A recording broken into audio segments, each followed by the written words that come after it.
You can't even trust your landlords now. This guy was literally the landlord from hell. So this is Chad Allen Reed, and he's a landlord in Michigan. He was renting a house to this couple over here, and in October of 2020, the unthinkable happened. So this is Jacqueline and this is Joseph. And after days of not hearing from either one of them, a family member called the police. So police met them outside of the home that they knew that this couple was renting at. And on dash cam footage of the police that showed up, you can hear the family member saying, "I can't get a hold of them. I haven't heard from them for days." Now, what's absolutely crazy is that a couple days later, Reed, the landlord, called into the tip line and actually admitted to unaliving both of these people. So he said that Joseph had pulled a knife on him and that really whatever he did when he shot him was in self-defense. When he shot him, he was unalived immediately.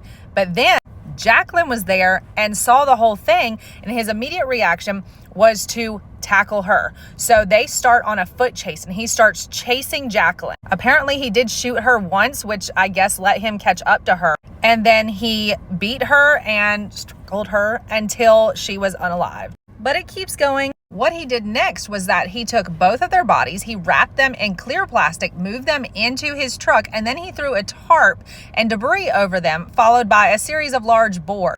He then moved his truck to a vacant garage roughly a block from his house. Now, before Reed actually called the tip line admitting what he had done, he had also had a fire in this home. So he tried to destroy any evidence, right? Interestingly, several drops of blood were found inside that home, even after trying to burn the place down. And there was some flooring that was out by the trash.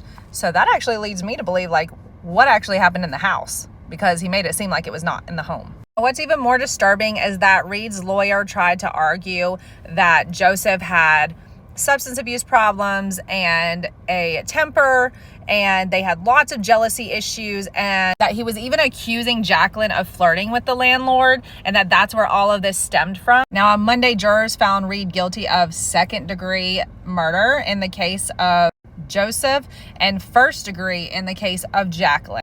Both of these can get a maximum of life without parole, so let's hope that that's what happens here. Guys, be careful even from who you rent from.